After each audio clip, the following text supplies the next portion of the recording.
get into the meat of the video,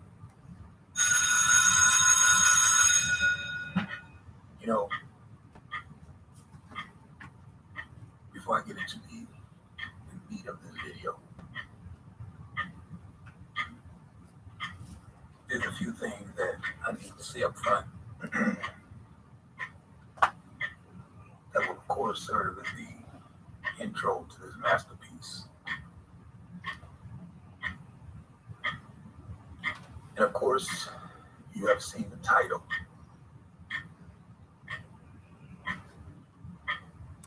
And let me forewarn y'all right up front. This is going to be a tough video. It's going to be tough. I'm going to be as politically correct as I can here. But I know, based upon what I'm about to tell y'all, y'all not going to like it. But I was preparing myself to address this video of this Brad that called into one Cynthia G's podcast.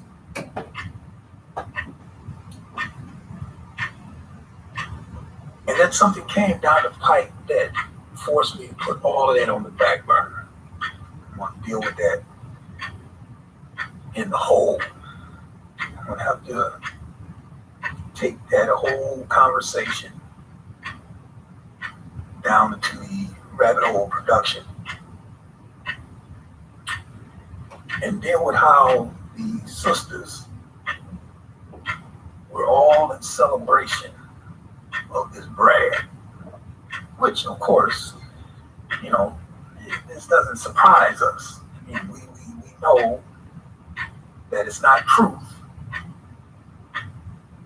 until the white man says it. We know that once the white man says it, no matter what it is, according to the Negro female, is law and gospel, because after all, the white man is God. This don't shock me. I mean, what do you expect from a group of women who worship the ground that white men walk on? So if they worship the ground that white men walk upon, then it stands to reason that they will also worship whatever comes out that white man's mouth. So, I mean, we get this. We understand it. But I'm going to deal with that whole concept. Y'all can tell by my voice, I don't have my full voice. For some odd reason, this summer cold has got my voice out of sorts. So I'm not going to labor long in this video because of the fact that I really don't have my voice because I'm struggling with one of these summer colds. But that comes as no surprise to us. We got that. So if you want the rabbit hole production of me dealing with that entire conversation and black females' response to Brad, you know what it is, second nature like breathing, send me an email, I'll get you the link.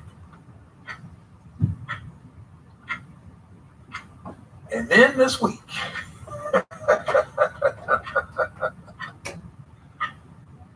oh boy, you know, just when you think black people cannot surprise you anymore. I mean, I've reached the point with y'all that nothing y'all do, nothing y'all say shocks me. I come to expect the worst.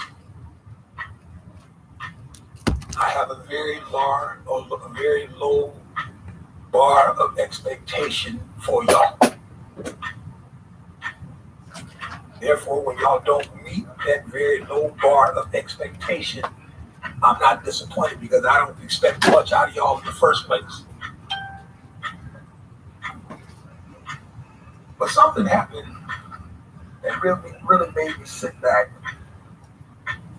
and think to myself, you know, man, I've been saying for years that this black race is done. hear me say it.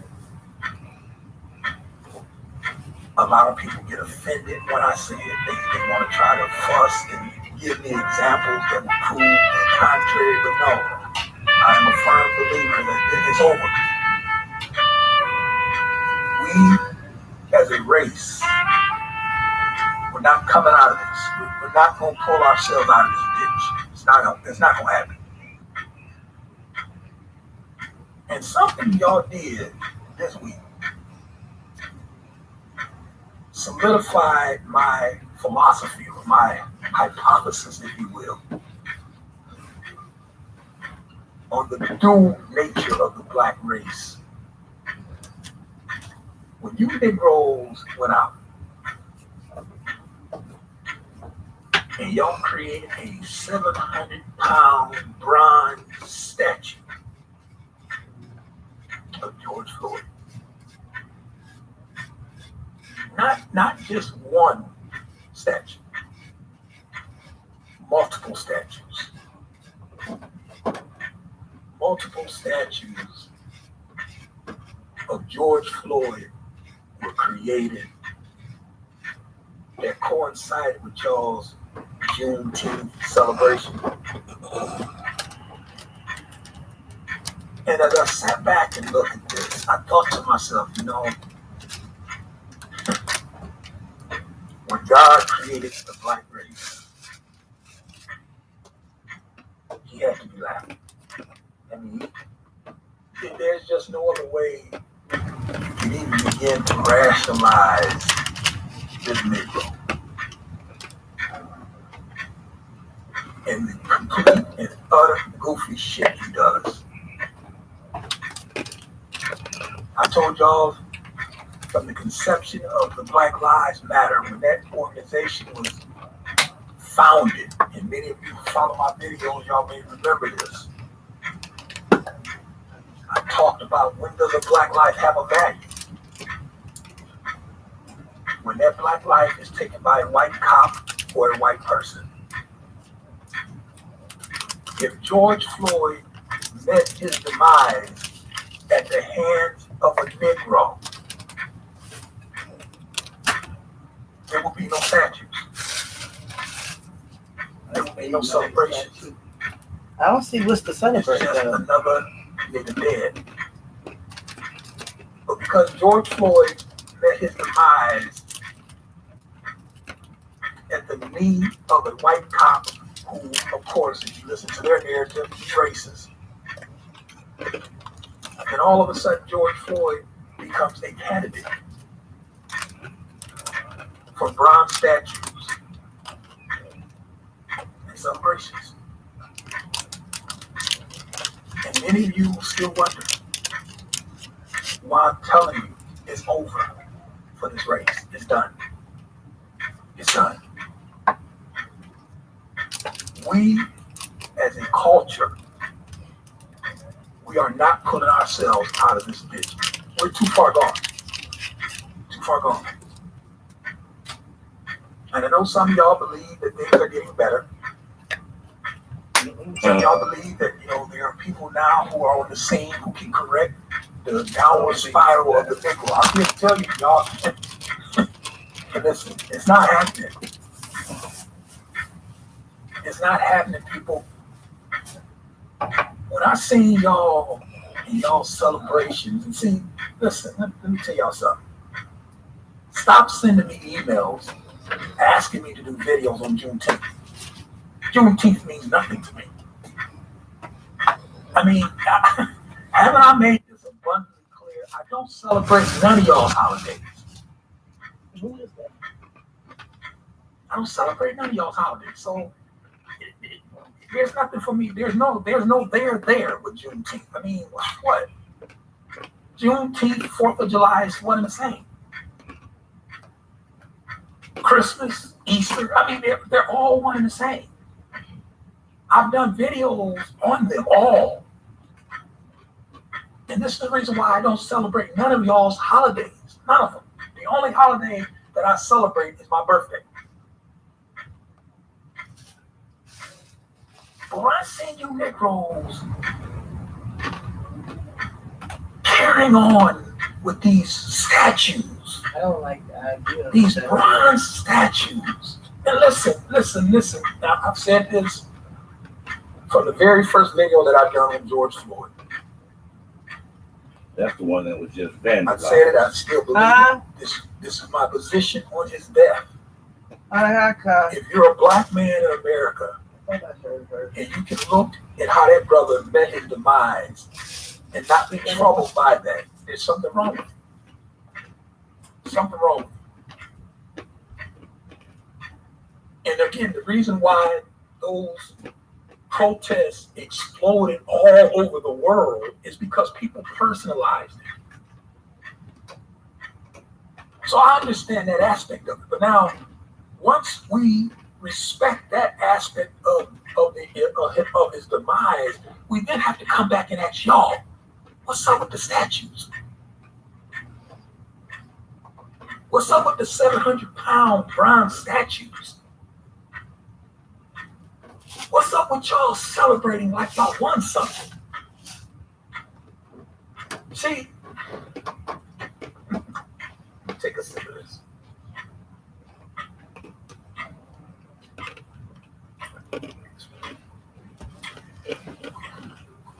Fighting this hoarse voice, but I'm gonna get through it. Actually, that sounds better. I took a sip of that. Let me take another sip of that. Sleeping pills. Sleeping pills. Okay. I got addicted to this, bro. This video may be longer than what I thought. Listen, One of these empty. Was that real? I'm gonna give you an example. This is Lyrica. I'll give you an example You got another body of these, don't you, somewhere? of the demise of the big bro. Big source in my room. They ain't down here, though. That's hot. Yeah. And I'm gonna tie it to a Yes. movie. I believe it was in the 90s. I can't remember the exact date. Some of you may have seen the movie. If you haven't seen it, go watch it. And that's the movie Titanic. That's the movie Titanic. And I can remember a brother telling me, listen, man, you need to watch that because I think you will like the whole racial piece. And when they're on the ship and how the lower classes were treated, you know, and the whole dynamic. So, you know, I looked at it and actually, I don't care too much about the love story. They can have that. But as far as the racial component, yeah, I like this. So I like the movie Titanic. And I'm going to give you this example using that movie. If you haven't seen it, check it out. But I'm going to explain it to you as briefly as I can. We all know the story of the Titanic hits the iceberg, sinks, boom. Now, remember now, they were saying this ship cannot sink. The guy who created or built the Titanic, he built it, and it was a marvel that this ship is unsinkable. This boat is unsinkable. So in the movie, he's giving them a tour of the boat, of the ship. And then he tells them, because this is an unsinkable boat, the life preservers, there's not enough life preservers for the number of people that we have on this boat. But don't worry, we don't have to worry about that because, again, they were of the mindset that nothing can sink this ship. Nothing can sink this boat. It's unsinkable. Fast forward to when they actually hit the iceberg. Water's coming into the boat. So they go back to the creator of the Titanic and they ask him again. And at this point, he's accepted the fact, listen, it's not a matter of if, it's a matter of when. This boat, this ship is sinking. It's going to sink. And so they look to him and they ask him, well, what do we do? And his response was, well, remember when I told y'all about the lifeboats not being enough for all the people that's here? Get your ass to one of those lifeboats. Get your ass to that life preserver. So they started putting people in the lifeboats based upon class, and then they went with women and children. What am I saying? The black race is the Titanic. It's been hit an iceberg years ago. Years ago. And it has been sinking ever since. So the message to black people, no matter who they are, be they black men, black women, get your ass to one of those lifeboats. Because there's not enough lifeboats to save everybody. Some of y'all ain't gonna make it. Some of y'all just ain't gonna make it. That's just the reality of it. So when you hear the Cynthia G's and the Nyla Says and the Black Woman Spheres and some of these other females who talk that black male conquered rhetoric, see, they are of the opinion that they are separate from black men and the demise of black men. So they think, well, black men are conquered, but that ain't had no effect on me. Oh, yes, it does, because we're connected. Not only are we connected, you're on this boat too, and it's sinking. Now, you can go to the back of the boat and say, look at those black men at the front of the boat. Yeah, look at them. But guess what? The entire ship is sinking. This is where we are as a race, y'all. I know y'all don't like it. I know y'all not going to accept it because y'all actually want to believe that things are getting better. No, they're not. They're not. They're not. And some of y'all actually believe, when I hear it, I just chuckle to myself. Some of y'all actually believe it's Democrat and Republican. Y'all still on that. Y'all still on that. You still have Negroes who still believe that the problem with the Negro is the Democratic Party or the Republican Party.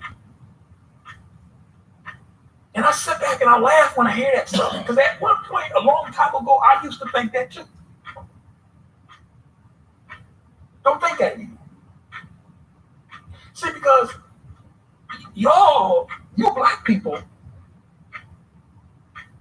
there is a political component to your problem. But your problem is not politics. There is an economic component to your problem. But your major problem is not economics. There is an educational component to your problem, but your problem is not educational. Everything has been tried to correct your situation. Everything has been done to try to correct your situation ever since they released y'all from slavery. But I like what W.E.B. Du Bois, in his classic work, Black Reconstruction, I often quoted in some of my videos what he said about black people after slavery. It's one of the hardest statements I have ever heard or read. When Du Bois said after slavery, the Afro-American Negro looked right, and then he looked left, and then he went right back to being a slave. That's what the Honorable Dr. E.B. Du Bois, W.E.B. Du Bois said about the plight of the Negro. He looked right after slavery, he looked left after slavery, and then he went right back to being a slave. So your problem is not political. It has a political component. It's not economic, even though it has an economic component. It has an educational component.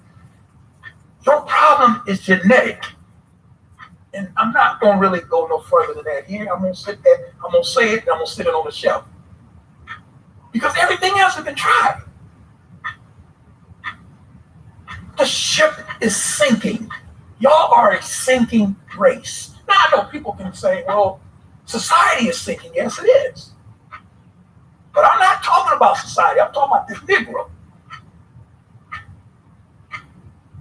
This is the reason why when I hear, people who have a problem with critical race theory. And I sit back and I chuckle. I'm like, well, wait a minute. Particularly the black women who I see criticizing critical race theory, but didn't have a problem with affirmative action. You got your job and your position off of affirmative action, government set aside, or quotas. You didn't have a problem with it then. And all critical race theory is one of the residual effects from what? Affirmative action, government set aside, quotas. It's all one and the same. You are a professional victim. This is the doctrine of victimology that all of your civil rights and all of your leaders preach to y'all. What is that? But yet, still, with everything that they have preached to y'all, all that they have tried to do to help y'all, the ship is sinking. Yeah, I see the statue. But I was wondering, was that a statue? And y'all don't seem to understand this. Y'all don't get it. And the reason why y'all don't get it is because y'all have bought into the fact that, listen, things are getting better for me if I just do A, B, or C. No. You still on the ship, baby. See, the Cynthia G's and the Nyla Sanders and the rest of those women, they're like, if you seen the movie Titanic, you remember the guys who were playing the violin as the ship sank? And they're sitting there playing the violin, they're playing music. This thing is going down, man. And they're oblivious to what's going on around them. They're sitting there playing music. See, that's the way they are. They think that the plight of black men is separate from them and they can separate themselves from it. No, you can't separate yourself from this. We are interlocked and interconnected whether we want to be or not. That's just the reality, man. This is just the facts. So now you can go to a different part of the boat and you can divest and go to the different part of the boat and think that, listen, I've separated myself from them. No, but you're still on this ship and the ship is sinking. Don't you get it? And when you look at you Negroes,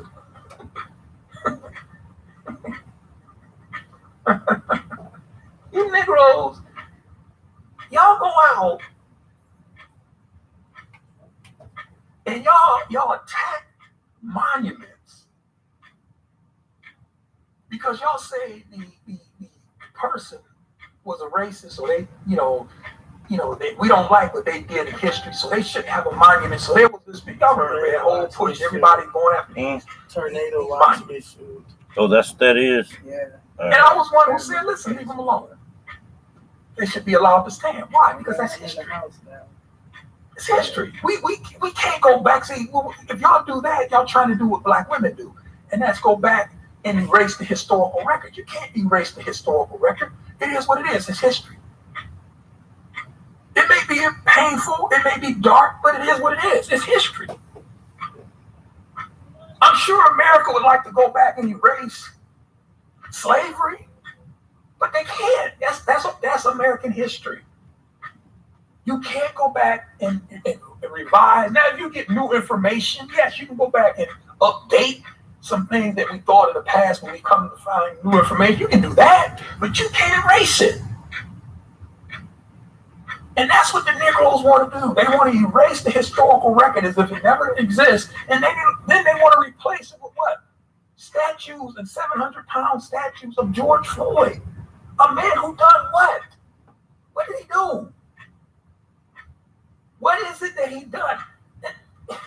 Y'all have created a statue for George Floyd. And that's the same as the statue y'all have for Martin Luther King. Now, I understand what y'all think Martin Luther King done for y'all, but I mean, that's a subject for another video. It's very much debatable, but we covered it. Y'all know where I'm at on that. But yeah, still, y'all say y'all love Dr. King. So all that he's done for y'all give him a statue.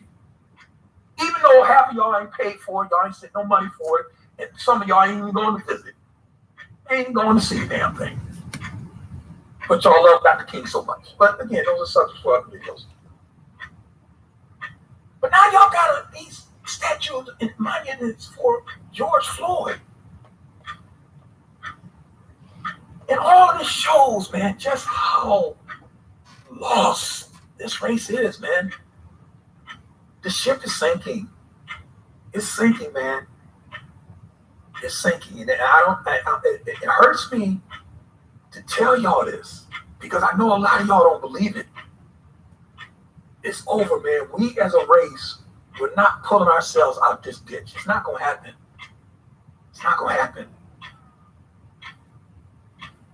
And let me tell y'all something else. You know, I want this video to be this long. I was going to give y'all some commentary and push y'all towards the Rabbit Hole Production. Shameless plug for the Rabbit Hole Production. If you want that video, send me an email, send you the link. But let me tell y'all something, as I still struggle with my voice.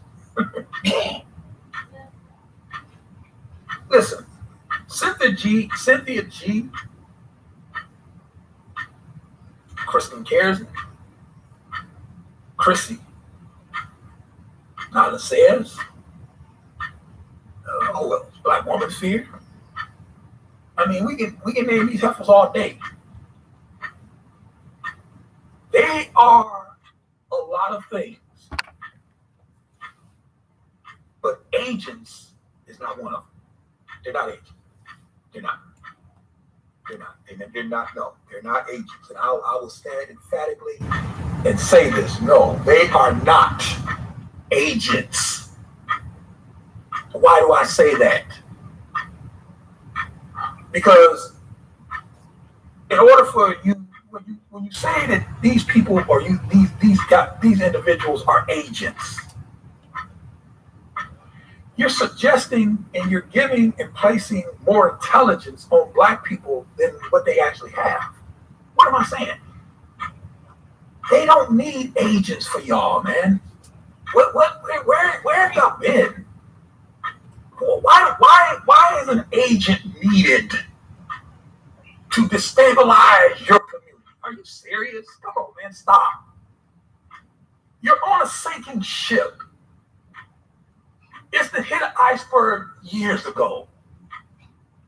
Why would you need an agent to further destabilize y'all when y'all gonna do it yourselves?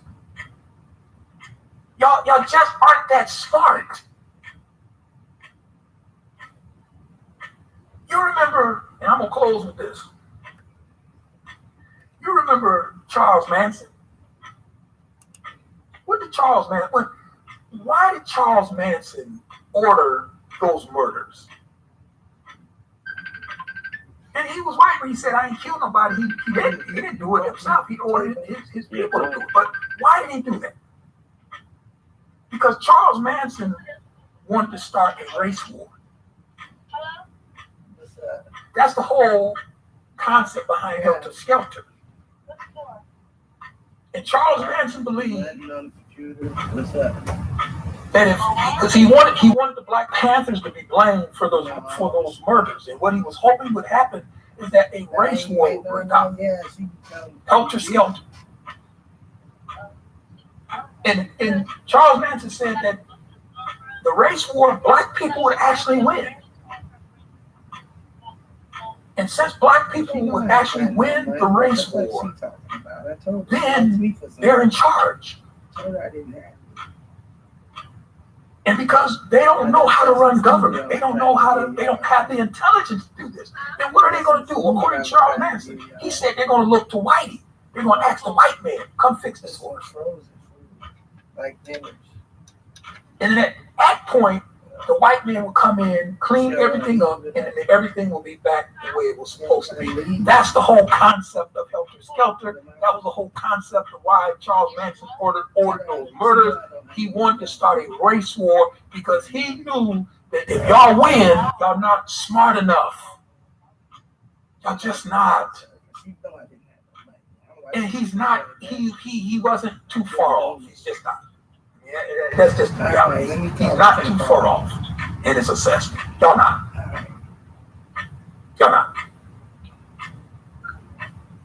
And when I looked at you Negroes with this Juneteenth and creating of these statues for George Floyd, I thought to myself, man, this nigga, man, I'm telling you, you had better get yourself to one of those lifeboats because a lot of y'all just ain't gonna make it. Y'all just ain't gonna make it, man. That's just where we're at. The ship is sinking. Need your hands. I didn't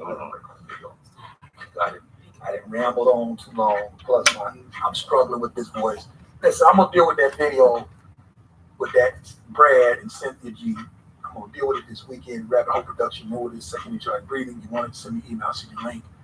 And I'm also gonna give you the unedited, unscripted version of the George Floyd statues. I'm gonna include that in there as well. Because at the end of the day, more than one statue. Yeah, got several all over the country.